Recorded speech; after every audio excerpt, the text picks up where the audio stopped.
And on the positive side mga kapiksi, nakikita natin itong mga rewards na to. Blessings ito mga kapiksi. Alright? So, may mga blessings, may mga rewards na matatanggap ka from the universe, especially if feeling ko guys, yung iba sa inyo, parang mas malaki yung bonus na makukuha nyo right now. Kasi yung bare months na tayo guys, so November, December, sometimes may mga companies na nagbibigay ng bonus November pa lang. Yung iba sa inyo parang feeling ko magkakaroon kayo ng dual na bonus, no? So parang may bonus ka na, may additional bonus ka pa. So i-mind nyo na to guys. I-mind nyo na itong mga bonus na to, itong mga blessings na to, mind blessings, mind pagpapala, mind rewards, no?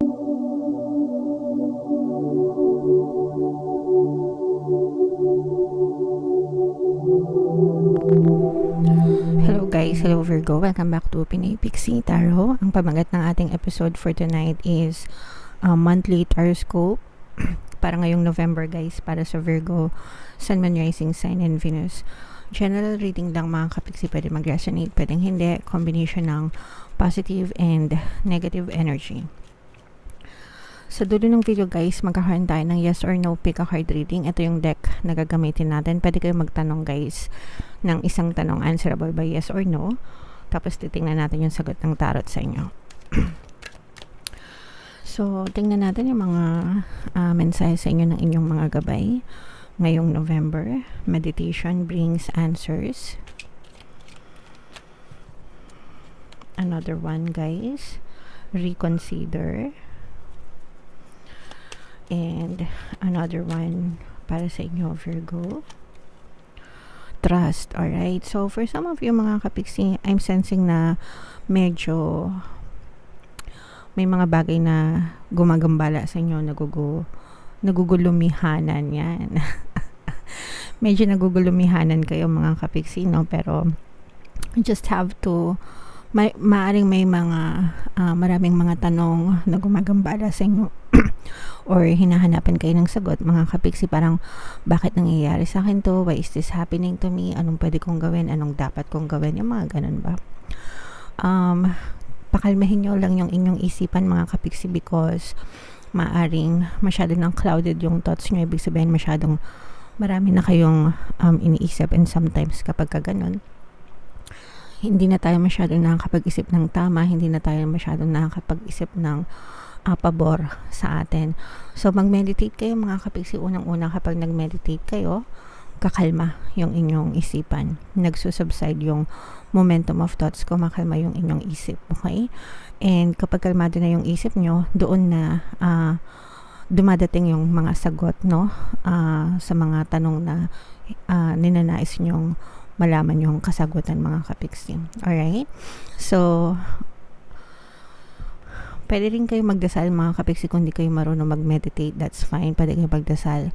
Sa channel natin, meron tayong Tagalog guided meditation, yung pampawala ng stress and anxieties. Pwede nyo rin yung pakinggan mga kapiksi para makatulong na maging kalmado kayo. And you just have to trust guys, no? Magtiwala lang kayo. Trust the divine. Trust the creator, trust the universe, trust the process, trust yourself. Everything will work out for you. Okay?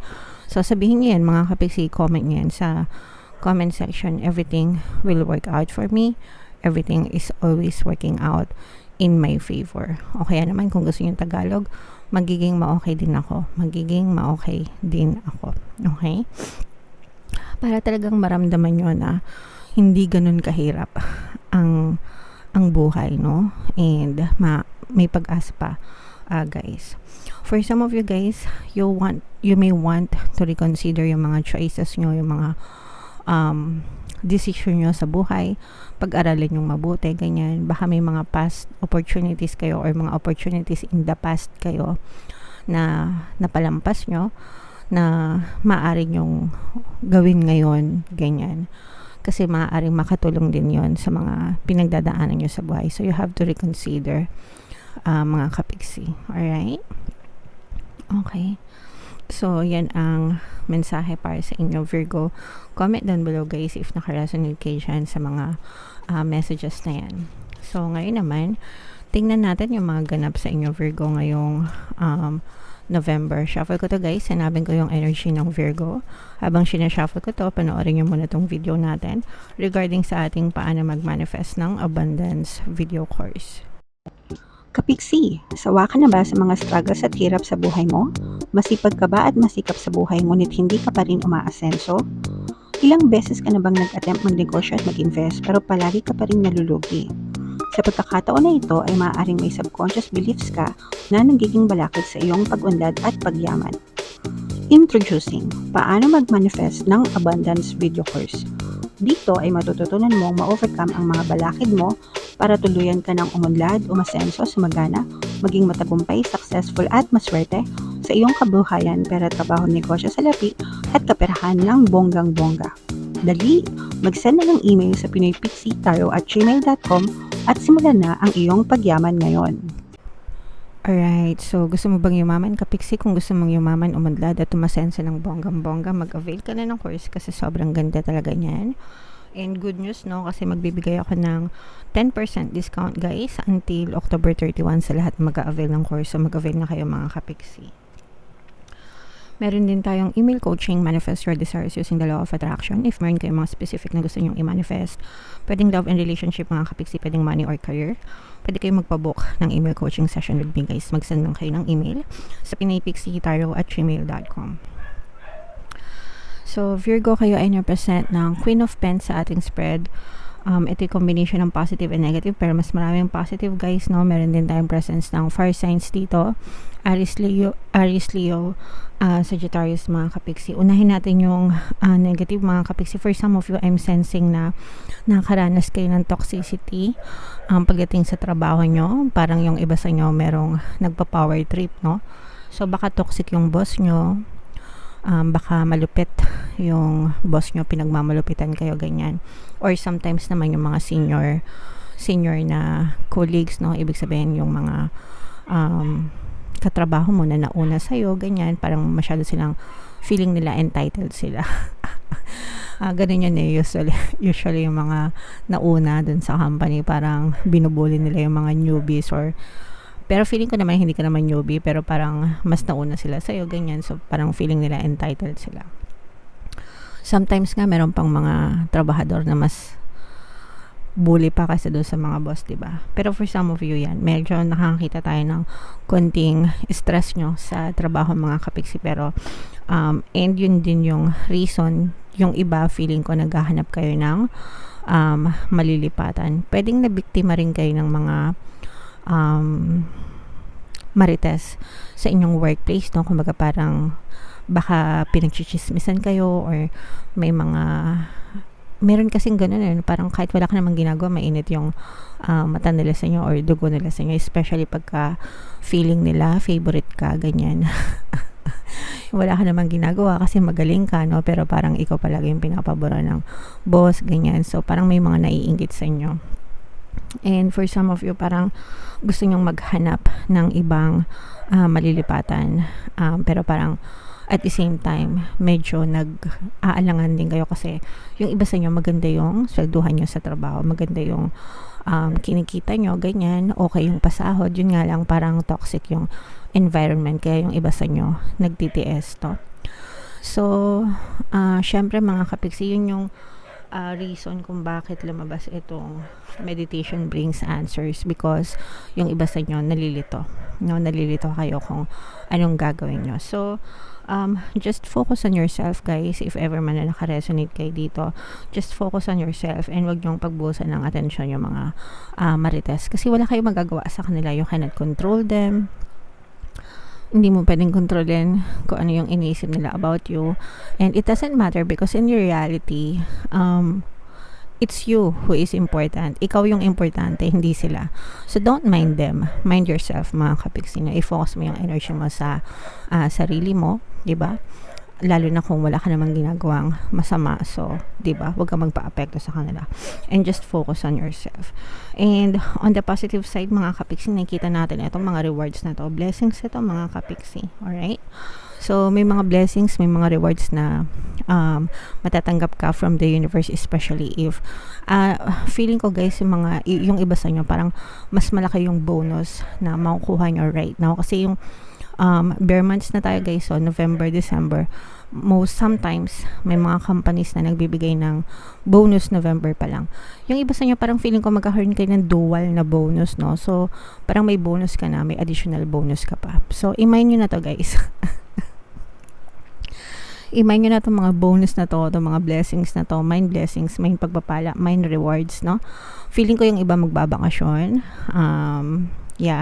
parang meron kayong plano nagbakasyon, or baka makukumpleto nyo na yung budget nyo ng pagbabakasyon, especially if ibang bansa yung pupuntahan nyo, kasi syempre iba yung budget doon. So parang feeling ko ready na kayo, mga kapigsi. Alright, so enjoy nyo lang guys. Deserve nyo yan. Meron tayong presence ng water sign, Cancer, Pisces, Scorpio. For some of you sa love and relationship, maganda yung energy nyo. Excuse me. Maganda yung energy nyo sa love and relationship. For some of you guys, parang feeling ko medyo nai-immune na kayo, no, dun sa relationship nyo, kasi yung partner nyo or specific person nyo parang medyo isip bata or immature siya, parang sarili niya lang yung iniisip niya, ganyan, pero you're still together. Ibig sabihin, hindi, kahit na easy-go-lucky siya, parang feeling mo hindi siya responsible, or parang hindi siya masyadong mature enough to be in a relationship, pero hindi ka pa rin iniiwan itong person na to, magkasama pa rin kayo, and this person is always thinking a lot about you, pero hindi mo to nakakausap ng seryoso. Parang puro siya pabiro palagi, ganyan, parang hindi mo nakikita na seryoso siya, kaya feeling mo immature siya, pero this person is always thinking about yung mga kapigsi. Alright, so yeah, yan yung reading mo, Virgo. Comment down below guys if feeling nyo naka-resonate kayo, and yung mga pinapamain ko sa inyo, i-mind nyo na yan, mga kapigsi, mga blessings and rewards for you ngayong November. Alright, so dito na tayo sa inyong yes or no tarot, mga kapigsi. Huminga ng malalim, tapos ito lang yung sa isip nyo kung ano yung gusto nyong malaman for November. Pasensya na kayo guys sa mga motor sa labas. By the way mga kapigsi, meron tayong exclusive membership program sa ating channel. Sa lahat ng gusto mag-join, i-click nyo lang yung join button dito sa video na to, o kaya dyan sa ating YouTube homepage. Pag member na kayo, magkakaroon kayo ng access sa mga exclusive videos natin regarding manifestation using the power of your subconscious mind and law of attraction. Alright, so hinga ng malalim guys, tapos isipin nyo yung tanong nyo, and then pili kayo ng isang card. Card 1, card 2, card 3. Kung card 1 ang napili nyo, ang sagot sa tanong nyo ay yes. Kung card 2 ang napili nyo, ang sagot sa tanong nyo ay yes. And kung card 3 ang napili nyo, ang sagot sa tanong nyo ay yes. Okay? So congratulations Virgo, kasi puro positive yung lumabas sa inyo. Comment down below guys if naka-resonate kayo.